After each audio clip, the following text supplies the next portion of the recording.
Bienvenue sur la chaîne de l'église SOS Lyon. Nous espérons que ce message sera un encouragement et une bénédiction pour ta vie. J'aimerais, sans plus tarder, commencer directement dans mon message. Et le titre de mon message aujourd'hui, c'est « Le parfum de Christ ». Le parfum de Christ. Vous savez, il y a un chapitre dans l'évangile de Matthieu qui est extraordinaire. C'est le chapitre 5, c'est les béatitudes. Ça vous dit quelque chose ? C'est extraordinaire ce message, c'est Jésus qui parle. Et il va donner deux images simples, concrètes, précises sur la vocation des croyants. Je sais qu'il y a un grand nombre de croyants ici, des croyants en Jésus-Christ. Et il va donner une vocation à chacun de ces croyants, hommes et femmes de son temps. Il s'adresse aux hommes et aux femmes de son temps. Mais je crois que la parole de Dieu est éternelle. Elle s'adresse aussi à nous aujourd'hui. Alors, est-ce que vous êtes prêts à recevoir la parole de Jésus pour chacun d'entre nous aujourd'hui ? Et il va dire dans Matthieu chapitre 5, verset 13, il va déclarer cela. Vous êtes la lumière du monde. Amen, il va déclarer à tous ceux qui l'écoutaient à ce moment-là, vous êtes la lumière du monde. Et puis juste après, Matthieu chapitre 5, verset 14, vous êtes le sel de la terre. On devrait connaître ces versets par cœur parce que ça nous concerne. C'est notre vocation, c'est qui nous sommes aujourd'hui. C'est comment Jésus nous voit aujourd'hui. Nous sommes la lumière du monde et le sel de la terre. Et j'aimerais aujourd'hui qu'on puisse voir comme une troisième face ou un troisième volet de notre vocation, celle que Jésus attend de nous, de la définition d'un croyant. Et pour cela, je vous propose une lecture dans 2 Corinthiens chapitre 2, verset 14. Et on va lire ça ensemble. Grâce soit rendue à Dieu qui nous fait toujours triompher en Christ et qui répand par nous. Dis à la personne à côté de toi, par toi, par nous. Il répand par nous. Qu'est-ce qu'il répand ? En tout lieu, l'odeur. L'odeur de sa connaissance. Nous sommes en effet pour Dieu. Waouh, écoutez ça. Nous sommes pour Dieu. Pour lui, nous sommes des gens importants, vous savez. Vous êtes vraiment importants pour Dieu. Parce que vous êtes le parfum de Christ.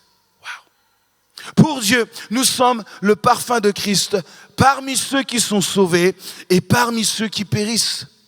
Aux uns, une odeur de mort, donnant la mort. Et aux autres, une odeur de vie, donnant la vie. Quel texte extraordinaire! Nous sommes le parfum de Christ. Quelle vocation! L'expression grecque de l'apôtre Paul, ici, quand il dit « triompher en Christ », a toute son importance dans le contexte. Triompher en Christ fait référence à une cérémonie romaine du triomphe. Et je vais vous expliquer un petit peu ce qu'est cette cérémonie romaine du triomphe. Vous savez, il est important de comprendre le contexte dans lequel l'apôtre Paul écrit ces mots. Lorsqu'un chef de l'armée, lorsque l'armée impériale ce chef revenait victorieux d'une campagne militaire. Vous êtes là ? Ok, super. On n'a volontairement pas mis le chauffage pour que vous puissiez rester éveillés, ok ? Que personne ne s'endorme cet après-midi. Ok. Donc, lorsqu'il rentrait victorieux dans Rome, de bonne heure le matin, toute la populace était là pour l'acclamer du matin jusqu'au soir. Et il était là dans les rues de Rome, et toute la foule était là et acclamait ce chef militaire victorieux. Tout le monde l'acclamait. Et puis derrière ce général vainqueur, il y avait des prisonniers qui marchaient derrière lui.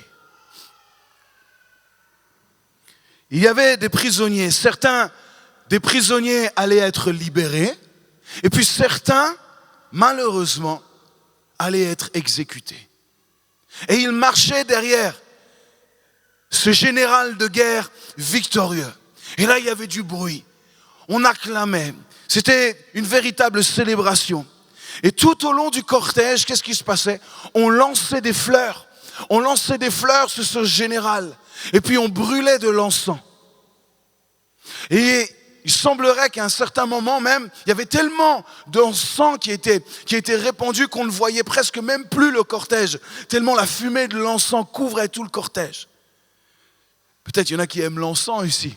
Et vous avez remarqué que cette odeur, il n'y a pas besoin de brûler beaucoup d'encens pour que ça se répande facilement.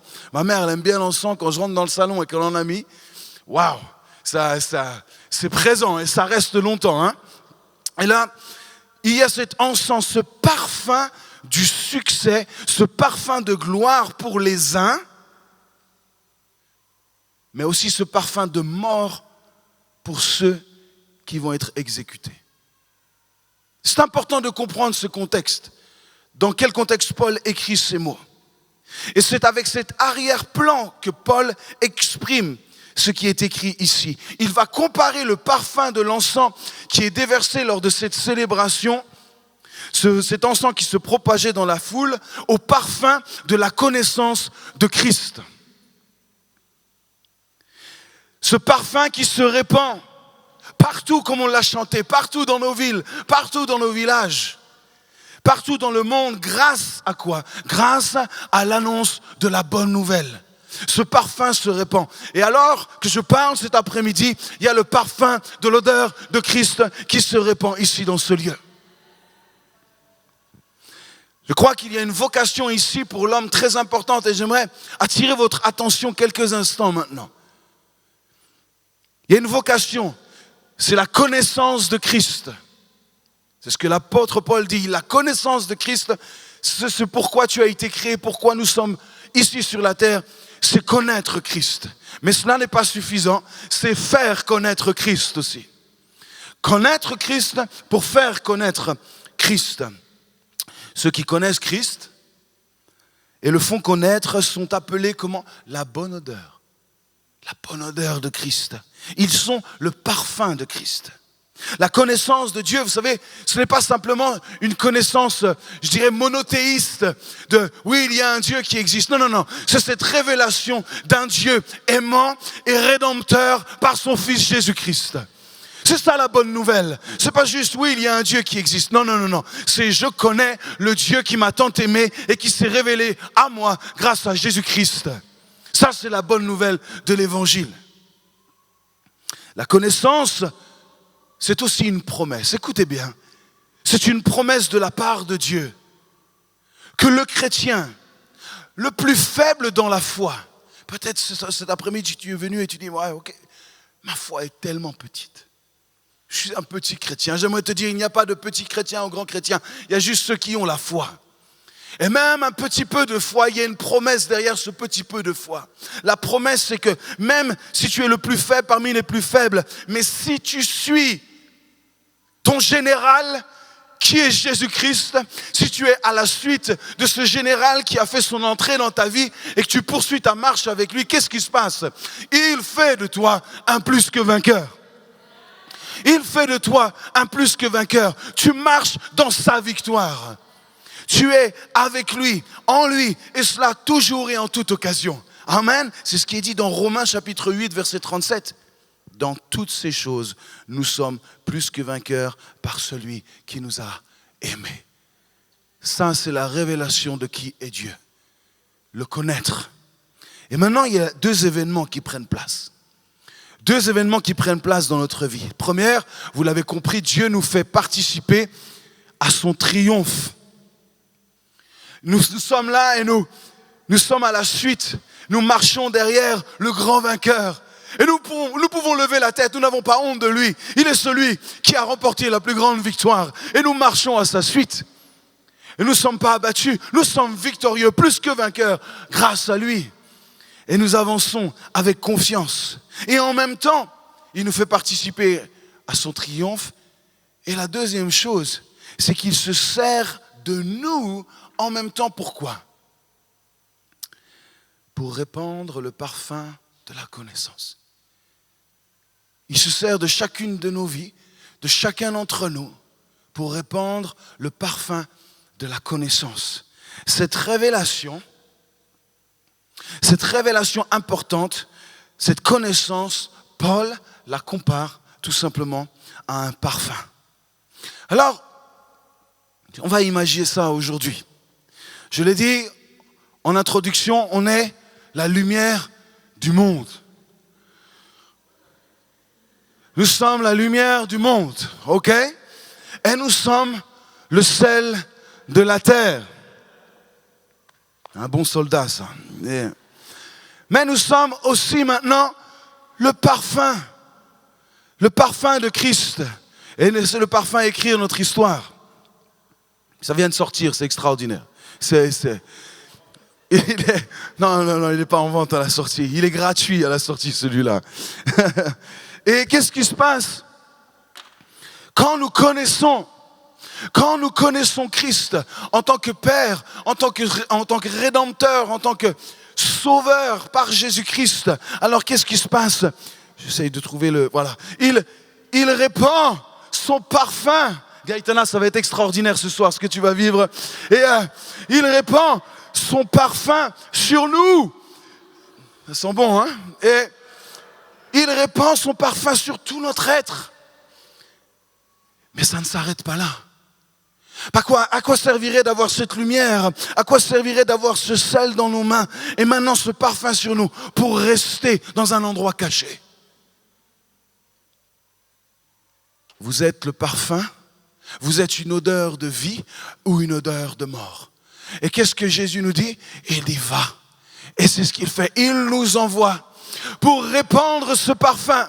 Répands ton parfum, mon David. Répands ce parfum, cette bonne odeur de Christ. Et il nous envoie. Est-ce que vous sentez, quand il est passé dans l'allée, est-ce que vous avez senti? Il arrive, regarde. Sentez, goûtez combien l'Éternel est bon. Hein, c'est ça qui est dit. Cette odeur qui se répand. Pourquoi? La victoire lui appartient, amen. Nous n'avons pas à chercher à détenir ou à s'accaparer ou à prendre la victoire. Il donne la victoire, il nous accorde la victoire par la foi. Il a remporté, il est notre général, mais c'est nous qui allons faire connaître l'odeur de la victoire à ce monde. C'est nous qui allons répandre l'odeur de la bonne nouvelle. C'est nous, il nous a donné cette connaissance pour que nous puissions faire connaître qui il est au monde.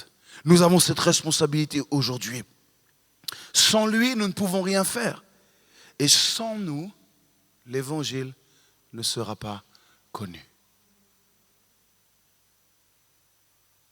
J'aimerais qu'on mesure un instant l'importance et la responsabilité que Dieu nous confie. Sans nous, l'évangile ne pourra se répandre. Nous sommes les derniers disciples avant l'extinction de l'évangile. Nous sommes les derniers. Et si nous ne répandons pas cette odeur, malheureusement, cette odeur ne pourra pas se répandre et l'évangile s'éteindra. Donc il y a une responsabilité que Jésus nous confie, que Dieu nous confie. Vous êtes le parfum de Christ sur la terre. Vous savez, ce parfum, il n'a pas juste été envoyé en l'air comme ça. Parce qu'on pourrait dire, mais d'où ça vient? D'où vient cette odeur? Je ne sais pas. Et puis après, ça disparaît. Non, il a pris ce qu'il avait de meilleur et il l'a mis sur nous. Pourquoi? Parce que nous sommes les personnes qui pouvons authentifier de la puissance, de l'amour, de l'évangile, l'amour de Christ. Nous pouvons l'authentifier par nos vies, par la manière dont nous vivons, parce que nous croyons que Christ est tout puissant, il est notre plus grand vainqueur et nous le suivons et nous marchons à sa suite. Et nous pouvons dire au monde, c'est vrai, c'est authentique parce que je le vis. Si c'était simplement dans l'air, comme ça changerait l'atmosphère quelques instants. Mais on ne pourrait plus authentifier ou identifier d'où cela vient. Mais nous sommes tous ceux qui pouvons authentifier que Dieu est véritablement tout-puissant, que Christ est véritablement le Rédempteur de nos vies et que nous avons été choisis pour répandre cette bonne odeur. Le parfum de Christ. Alors pourquoi tout le monde ne désire pas cette odeur ? Pourquoi? Parce que le même parfum n'a pas le même impact sur tout le monde. Peut-être quand David est passé, certains ont fait Ouh, pas mal. Et certains font, oh, cette odeur qui m'agresse. Les rabbins parlent souvent de la loi, de la Torah, des 5 premiers livres de la Bible, comme un arôme. Un arôme qui a une odeur de vie ou de mort. L'évangile est cette odeur qui se répand, mais qui ne plaît pas forcément à tout le monde. Écoutons ce qui est dit dans 1 Pierre chapitre 2 verset 7. L'honneur est donc pour vous qui croyez, mais pour les incrédules, la pierre qu'ont rejetée ceux qui bâtissaient est devenue la principale de l'angle et une pierre d'achoppement et un rocher de scandale. Vous voyez, il y a 2 effets à ce parfum. L'évangile, écoutez bien cela, l'évangile aggrave donc, suite à cette lecture, aggrave la position des uns et sauve les autres. Pourquoi aggrave ? Parce qu'il y a aussi ce jugement qui vient. Ce jugement qui nous condamne, ce jugement qui nous sépare de Dieu. Et cette odeur, si nous ne la recevons pas, cette odeur de la connaissance, alors nous choisissons d'être séparés de lui. L'évangile, et j'aimerais vous le dire aujourd'hui, que vous l'acceptiez ou non, l'évangile ne vous laissera jamais indifférent. L'évangile ne laisse personne indifférent. Absolument personne. Et en repoussant Jésus-Christ, qu'est-ce qui se passe ? On s'éloigne de la sainteté. On s'éloigne, on s'endurcit, on se juge, on se condamne et on attire sur soi le jugement, la colère de Dieu. Et je ne vais pas vous mentir aujourd'hui. Parce que Dieu est un Dieu de justice. Et il y aura sa justice. Et nous nous tiendrons tous un jour devant lui. Que nous voulions ou non, nous nous tiendrons devant lui. Lors de la cérémonie romaine du triomphe, comme je l'ai dit, l'encens était brûlé. Et il y avait cette odeur de mort pour les vaincus. Ces prisonniers qui allaient être exécutés. Et puis cette odeur de vie finalement pour ceux qui allaient être libérés ce jour-là aussi. Le même parfum, mais 2 directions différentes, 2 destinées différentes. Pareillement, le message de la bonne nouvelle donne la vie à ceux qui aujourd'hui veulent accepter la vie. Et si tu as envie de recevoir la vie de Jésus-Christ, envie de recevoir la connaissance de la vérité, c'est possible. Elle est accessible aujourd'hui. Tu peux connaître Dieu aujourd'hui. Tu peux découvrir la vérité qui se trouve en lui. Qui ne te condamne plus, mais qui te libère de cette condamnation. Qui pardonne tes péchés. Qui te restaure. Qui te comble. Qui te guérit. Qui te libère. C'est la puissance de l'évangile qui est venue pour sauver, guérir et libérer tous ceux qui croient. Si tu crois aujourd'hui, tu verras la gloire de Dieu. Tu verras la puissance de Dieu. Tu n'as jamais été aussi près pour voir la gloire de Dieu, aussi proche. Simplement de prendre une décision, c'est de croire que par Christ, tu peux connaître Dieu et par Christ, tu peux le faire connaître. Tu n'as jamais été aussi proche. La volonté de Dieu, elle est écrite noir sur blanc dans la parole. Vous voulez qu'on la lise ensemble, sa volonté ? Qu'est-ce que Dieu veut pour les hommes ? 1 Timothée chapitre 2 verset 4. Dieu, notre Sauveur, qui veut que tous les hommes soient sauvés et parviennent à la connaissance. Vous voyez, ce sont désirs qui parviennent à la connaissance de la vérité. Quelle est cette vérité ? Jésus est la vérité.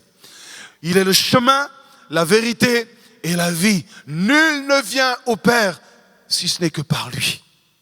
Il est la vérité. Et ce parfum aujourd'hui, il se répand. Et j'aimerais te dire, ce parfum est en train de s'approcher de toi. Tu peux repousser ce parfum, tu dis ça ne m'intéresse pas, je n'aime pas ce parfum, c'est ton choix. Mais ou alors tu peux accepter ce parfum, tu peux recevoir ce parfum, tu peux recevoir cette vérité qui va te rendre libre, qui va changer ta destinée. Pourquoi ? Parce qu'à partir d'aujourd'hui, tu ne seras plus condamné par tes péchés. Ta vie sera changée, transformée par son amour, par la connaissance de qui il est. Tout commence aujourd'hui. Tout commence en recevant ce parfum de la vérité. Alors à partir d'aujourd'hui, vous n'avez plus et vous n'aurez plus, j'aimerais vous le dire, personne ici dans ce lieu. Est-ce que vous êtes bien attentifs là ? Personne ici dans ce lieu, à partir d'aujourd'hui. On est le combien aujourd'hui ? Le 10 novembre 2024. Vous n'aurez plus jamais la possibilité de dire à Dieu à partir d'aujourd'hui, je voulais faire ta volonté, mais tu ne me l'as pas révélé. Tu ne pourras plus jamais dire cela à partir d'aujourd'hui. Tu as entendu sa volonté, c'est que tu parviennes à la connaissance de la vérité. Est-ce que vous avez bien reçu cela ? À partir d'aujourd'hui, ce que j'aimerais vous dire, c'est que personne ici n'aura d'excuses devant lui. Vous aurez entendu au moins une fois dans votre vie que Dieu veut vous faire connaître son amour et sa grâce. C'est pour ça qu'il a envoyé Jésus-Christ, celui qui a remporté ce grand combat contre le péché et la mort, et qu'il s'est révélé à toi, il s'est fait connaître à toi ce 10 novembre 2024 par sa parole qui aura été prêchée aujourd'hui. Et je crois que cette parole, tu peux la recevoir par la foi, elle va changer ta vie, ou tu peux la rejeter et cela changera ta vie aussi pour toute l'éternité. Dans tous les cas, elle ne laisse personne indifférent. C.S. Lewis a dit la chose suivante. En fin de compte, il n'existe que deux catégories de personnes. Ceux qui disent à Dieu que ta volonté soit faite et ceux à qui Dieu dit que la tienne soit faite. Je répète cela. En fin de compte, il n'existe que deux catégories de gens. Ceux qui disent à Dieu que ta volonté soit faite. Cela veut dire, je veux connaître la vérité, afin que la vérité me rende libre et m'affranchisse de tout péché. Ou alors, Dieu te dit aujourd'hui que ta volonté soit faite. Donc tu as le choix. Dieu laisse le choix. Et tu as le choix aujourd'hui. Et je voulais simplement remettre ces choix devant tes yeux aujourd'hui. Mais j'espère et je crois qu'aujourd'hui, c'est le temps de prendre une bonne décision pour ta vie. Peut-être la plus grande et la plus belle décision qui va changer ta vie et ta destinée éternelle. Une décision sur la terre va déterminer là où tu vas passer toute ton éternité. Et il n'y aura pas d'intermédiaire. Après que ton souffle s'arrête, il n'y aura plus d'opportunité de choisir. C'est maintenant qu'il faut choisir, de connaître cette vérité, marcher dans la vérité et continuer pour l'éternité avec lui. Mais c'est une décision à prendre aujourd'hui. Ce parfum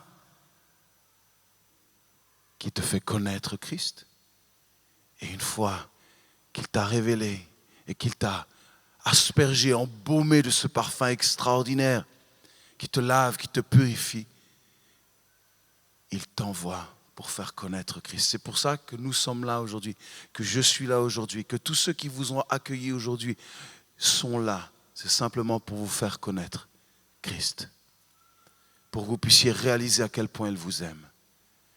Et nous voulons que cette odeur se répande aujourd'hui. Merci d'avoir pris le temps d'écouter ce message. Si tu n'as pas encore d'église, rejoins-nous. Toutes les informations sont sur notre site église-soslyon.com. À bientôt.